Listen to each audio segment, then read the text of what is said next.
আল্লাহ ছাড়া কিছুও না তুমি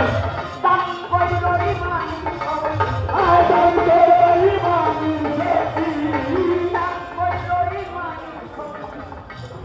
বিদায় হব যখনায় আমি সেই বিদায় হব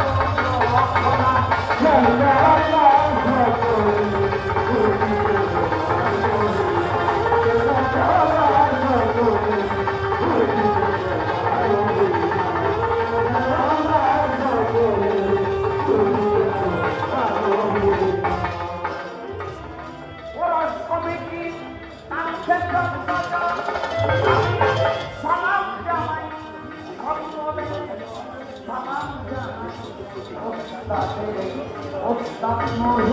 আপন সরকার হয়